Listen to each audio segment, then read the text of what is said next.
Hey guys, so excited to have you all come back to 11 Yanks for another video. I have a very exciting guest with me today, Drew from the Kicking It with Drew channel. Guys, Drew is the USMNT YouTube OG, the original guy. None of us would have a channel today if it wasn't for Drew, who pioneered the way. And I'm psyched to have him on the channel. Drew, welcome, man. Pete, thank you so much for having me, and thank you for those kind words. That's awesome. Yo, we're all in this together. That's all. It's cool. No, for sure, man. But there's something to be said about pioneering. Like, I remember when I was thinking about starting a channel, I saw your channel. And I said, look, this guy Drew's proven it can be done. And that kind of inspired me to give it a shot. So, any success that any of us have that, like, in the USMNT YouTube world started with you. You're like the godfather. Awesome. But yeah, dude. You do mainly USMNT stuff on your channel, some MLS stuff. Are there any other topics you typically cover? Yeah, I'm gonna start doing more into like documentaries type stuff for USA soccer, like talk about historical games in the USA national team history and talk about some retired players, how good they were, just to flashback on their careers, just bring up the new fans up to speed on like, how rich our history is, how far it goes back. That's awesome. And I think there will be a lot of new fans as we get closer to World Cup and World Cup qualifying. So can't wait. Guys, I've got a link to Drew's channel in the description. So if you haven't subscribed already, pause this video, go and subscribe to his channel because it's very well worth it. And it's a lot of great Content. So, Drew, we're going to get started here. We have a lot to talk about. An exciting summer where we won 2 trophies. We got World Cup qualifying in a week from now. That's going to be very, very cool. There's some injuries, some COVID, some word out of England today that, maybe some players may not be released for other CONCACAF countries. So it's moving fast. There's a lot of moving pieces. But before we get into it, I want to talk about Cuba a little bit, the night that we didn't qualify for the 2018 World Cup. Do you remember where you were in Cuba that night? I feel like if you're a USMNT fan, you remember the exact moment where you were, the exact moment the freaking whistle blew that it was over. That's it. I was at home watching the game alone as usual, and I was actually going back and forth between the USA game and the Peru game because my family is Peruvian. Peru hasn't been to the World Cup in like 40 years or something, so they made the World Cup, and I was like, oh, what a great night! Peru made the World Cup, and USA should make the World Cup. We're just playing Trinidad and Tobago. Where should we win? And then I flip back and I'm like, well, that sucks. And then I made a video on that night. My reaction, I was like, it was like the worst thing up to date at being a USA fan, I would say. Yeah. I remember I was in a Buffalo Wild Wings in rural Illinois watching the game. And in fact, the game wasn't even on. I went into the Buffalo because I was on my way home from work. And I had to stay at work longer, so I didn't make it all the way home for the game. So I stopped at a Buffalo Wild Wings, and I demanded that the waitress turn on the U.S. game. She was like, what game? And I was like, oh, God. Anyways, and I just sat there eating wings and, like, my heart breaking a little bit with every passing minute. And I think the worst part of it was being crushed, like just completely crushed, but then also looking around and realizing almost nobody else cared. I know. That was it. I remember posting on Facebook, no likes, nobody offered their sympathy, just nobody knows what's going on. Oh man, it was so heartbreaking. But we're going to put all of that behind us, and I think that's driven a lot of our passion and a lot of what we've come to know as redemption, right? We still haven't redeemed ourselves until we qualify again for a World Cup, and that redemption starts next week. So I'm excited about that. Hey guys, what's going on? The One Football app is running a special giveaway for the MLS All-Star game on the 25th of August, featuring the MLS All-Stars versus the Liga MX All-Stars. You could win one official MLS All-Stars jersey that is all yours. You just got to follow these 4 simple steps, guys. Click on the link below, download the One Football app, copy and paste the headline of the first article you see into the app. Tell us who is going to win and why you think they're going to win that game, and enter your details. Do that, and you will be entered to win one MLS All-Star jersey, guys. It's a great jersey. You don't want to miss out. Get going on the link below. Drew, before we get into the actual qualifying and the roster and all of that, I wanted to ask you, when did you start kicking with Drew, and what was it like? Like, tell people a little bit about the journey from being a soccer fan to being a soccer YouTuber. Yeah, just like I said, my family's Peruvian, Latin household. I grew up playing soccer since I was younger. My grandpa was like a youth coach, and he like opened all these parks, soccer parks that didn't even exist. So he would open all these parks. So it was just like I grew up loving soccer, and got into high school, kind of fell out of it, and then got a little older into college, and I was like, you know what, like I still love to play soccer, love to watch soccer, but I noticed that a lot of people that I knew, like my friends, even some of my family too, didn't really follow soccer or really didn't care much for it. And I was like, there's got to be people out there who like soccer. I mean, there's money in it for a reason. So I wanted to do a YouTube channel. I started doing like Bates Motel show reviews, and I was like, man, I'm not feeling it. I have no passion in this.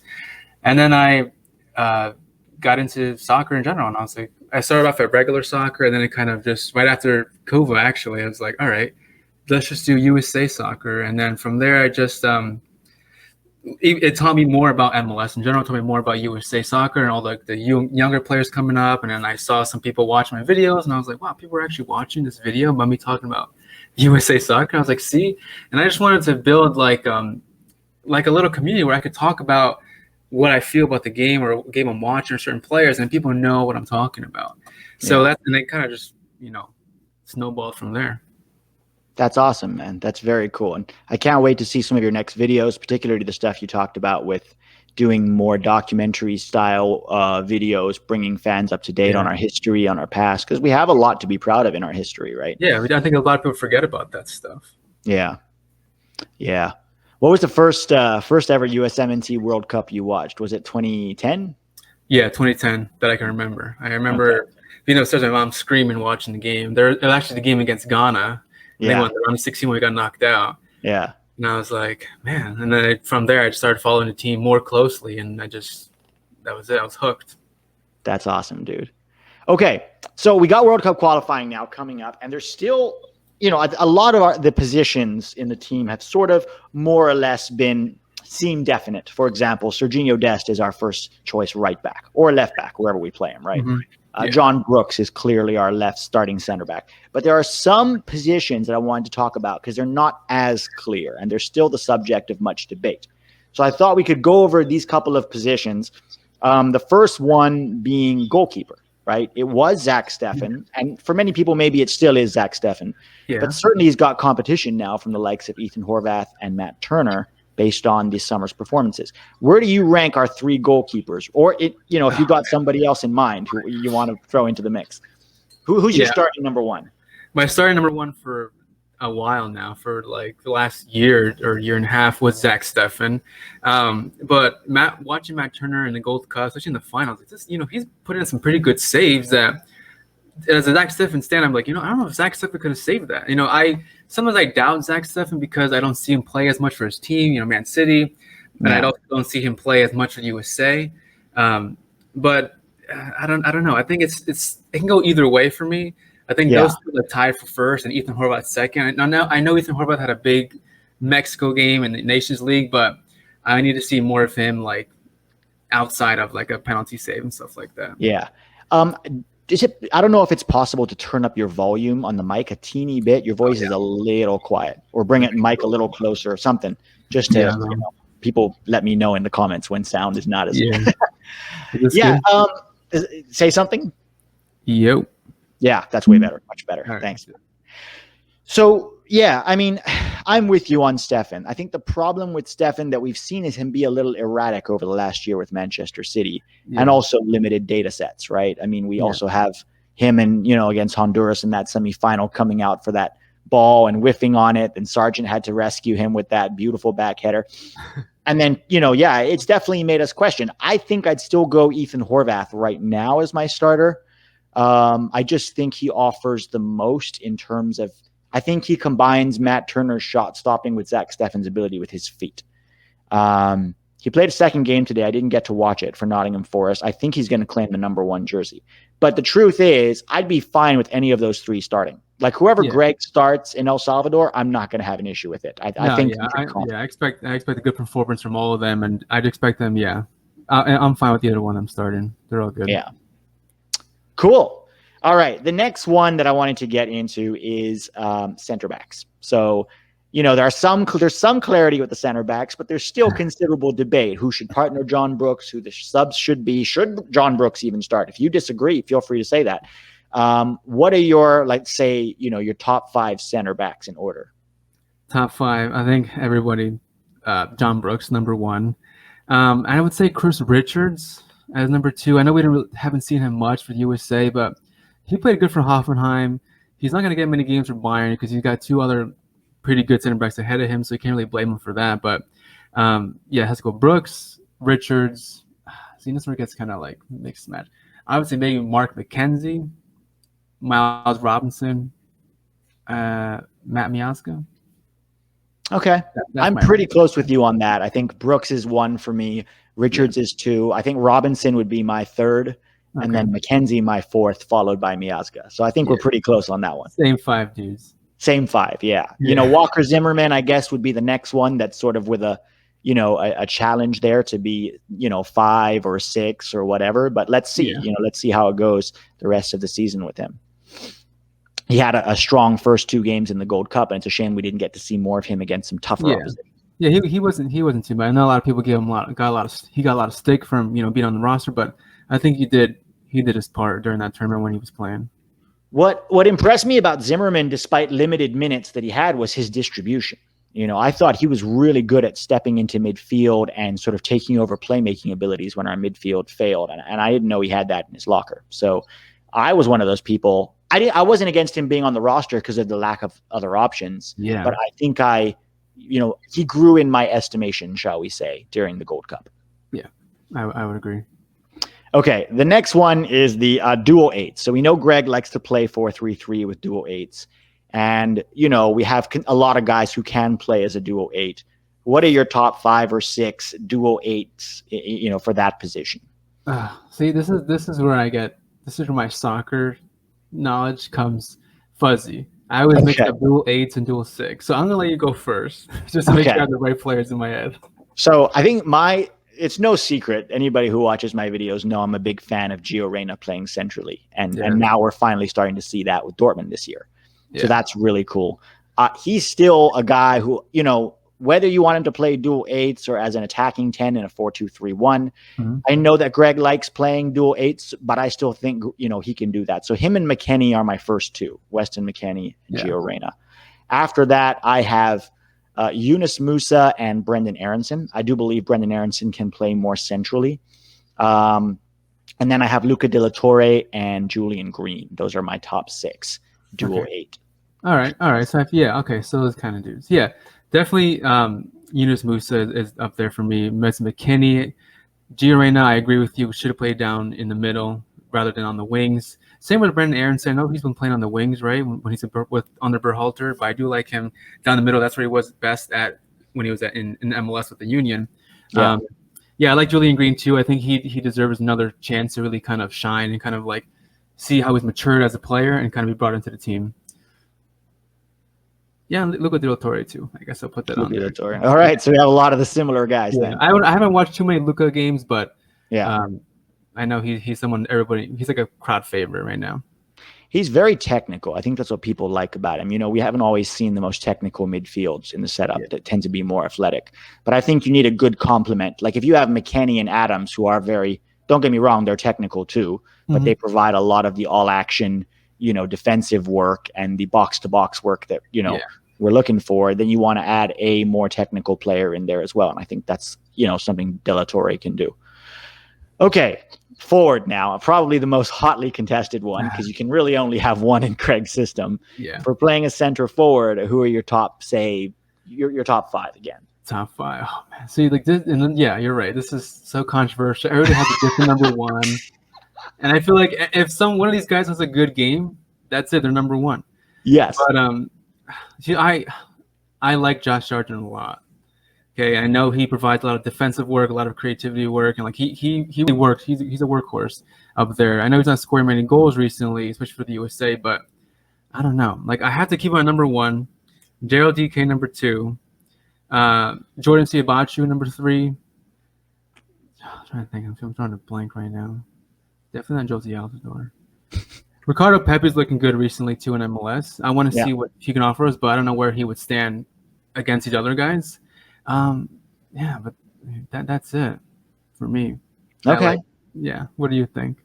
I'm with you on Sargent as the number 1. I still think he's massively underrated. I think he suffered a bit of a crisis of confidence with Bremen, playing for such a bad team for such a long time, and having a lot of pressure on him didn't help his confidence. But in terms of Roth, and there was Norwich City Norwich City now who look like to be in a relegation battle as well. So although Josh did score twice today in the Carabao Cup and got an assist. True. All right, Joshy, number 1.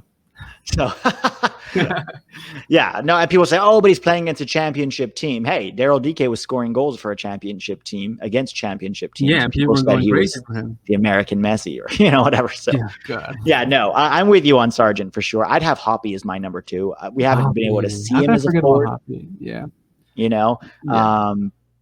But because we didn't have enough wide players, and he did a great job at the Gold Cup playing wide. But I do think ultimately he's a center forward, and he feels that way, and a lot of other people feel that way. And I hope we get to see him as a center forward at some point for the US.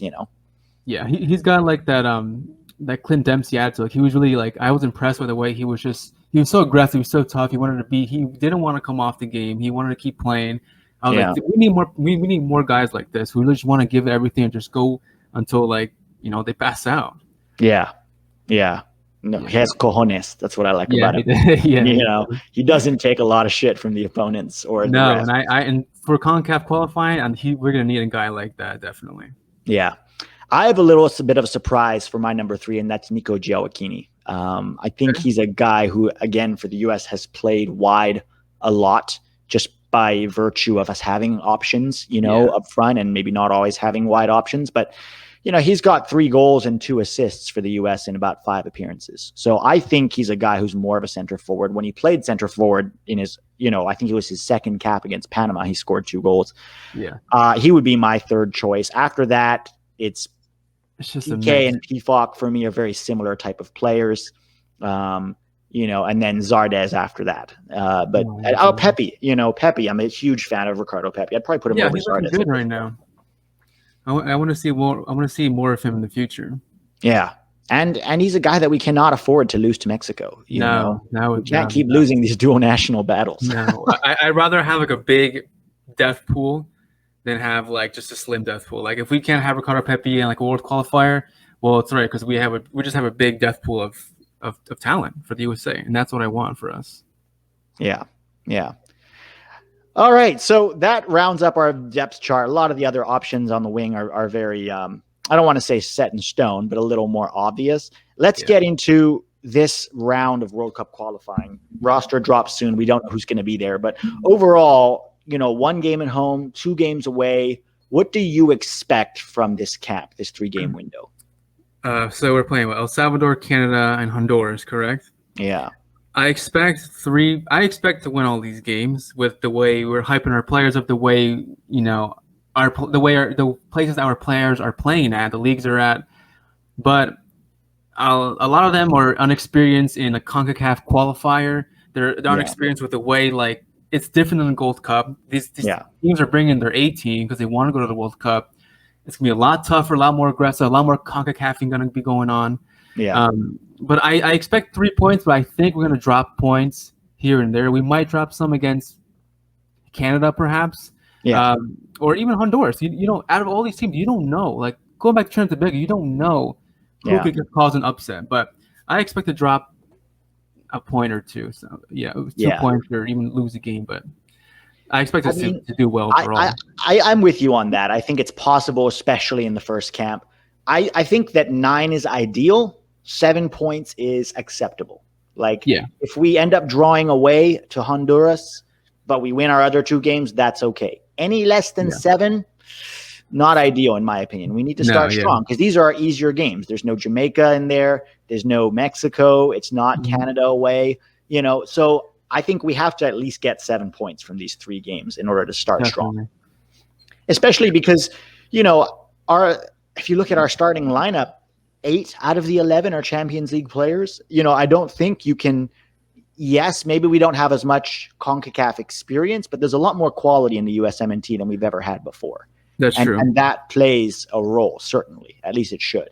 But it'll be interesting to see how it actually plays out, I'm worried, though. I think there is a worry for all of us. I think there's a nervousness because even though we won 2 trophies this summer, like you said, is a different level to World Cup qualifying, a different kind of intensity. Playing away in CONCACAF is different than playing, Nations League and Gold Cup at home.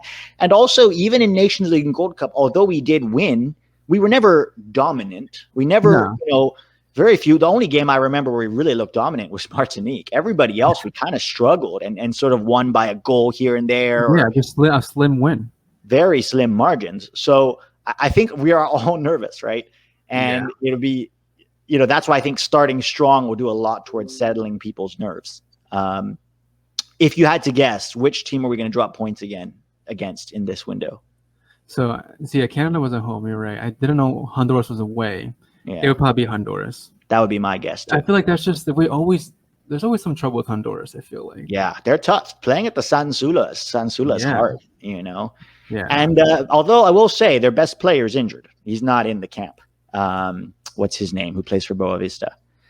He was a big threat in the Nations League final. Oh, I don't remember his name. Sorry, let me just get him real quick. He's the striker. He used to play for, Houston, I believe. Let me see if I got his name. I don't know. People are yelling it at the TV. Albert Elise. There we go. Albert Elise. Oh, he just got a transfer too, I saw.